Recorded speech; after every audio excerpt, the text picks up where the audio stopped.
ရှမ်းနဲ့အချိုတို့ရဲ့ချစ်အောင်ဆရာတော်ဒီရတော့ဆရာဒီရတော့အချစ်တော်ဒီဘာလီတိုင်းကြီးနဲ့တော်လေးကိုစီလျော်ကိုင်းဒီလိုဒီလိုမှာချစ်ကြတာဆောင်ဝိဆက်ပေါ်တယ်ဒါကဒီဘက်ရောက်တော့ကျွန်တော်တို့ကဝမ်းသာကျင်းနှံ့ကျွန်တော်တို့လည်းချစ်တယ်ပြောတော့ကျွန်တော်တို့ငယ်စဉ်ကကျွန်တော်တို့လည်းအချစ်ကြတာကြီးချစ်ခဲ့တာကျွန်တော်တို့ငယ်စဉ်ကလည်းကျွန်တော်တို့စာဆောင်လေးတွေမှာအချစ်ကြတာလေးအများကြီးရေးခဲ့ပါအခုတော့အသက်ကလည်းကြီးသွားတော့ကျွန်တော်သူတို့ကြပြားကြီးလည်းပြန်ကြည့်ပြလို့ရပါတော့အချစ်ကြပြားအဲ့လောက်ရေးနိုင်တယ်ရေးလို့လည်းမဖွက်တော့ဘူးအဲ့တော့ဘာပဲဖြစ်ကျွန်တော်ညီငယ်တွေမိုးရှမ်းတို့ဝိုင်းချိုတို့ကနေပြီးတော့ဒီလိုအချစ်ကြပြားဆောင်လေးထုတ်တယ်ဆရာနေရတော်တို့ကလည်းအချစ်ကြပြားလေးထုတ်ဘာလို့ဆရာတော်အနေနဲ့ကလည်းဒါဒီဘက်မှာဝုံမင်းကြီးဒီဘက်နောက်ဘက်ဦးစင်တပါဘုန်းကြီးတပါဖြစ်ပြီသူ့မှာလည်းချစ်တဲ့နေုံလာရှိတယ်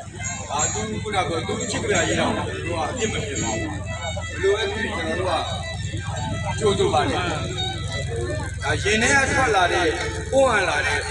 နှလုံးသားတွေကယိုစိတ်ကြလာတယ်အပြာစာသားတွေကျွန်တော်တို့ကအင်မတန်မှဘယ်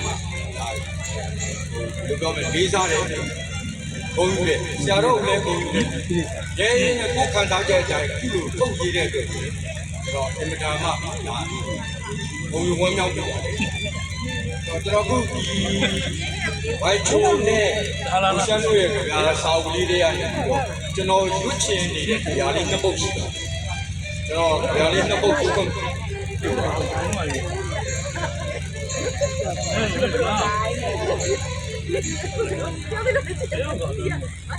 ဒီပဲမိုးရှမ်းရဲ့ကြပြားမထိုင်နေတော့လိုက်ချိုင်းတာတော့မှားလိုက်သူ့ကြပြားလေးရဲ့ကောင်းစဉ်ကဝါဟိဟဲ့အောင်တော့တခါရတော့လိုက်မိုးမိထားတဲ့ရီးစားစာရွက်အင်းနေလို့တော့ပြန်ဖတ်လို့ရာရောရပါဘူး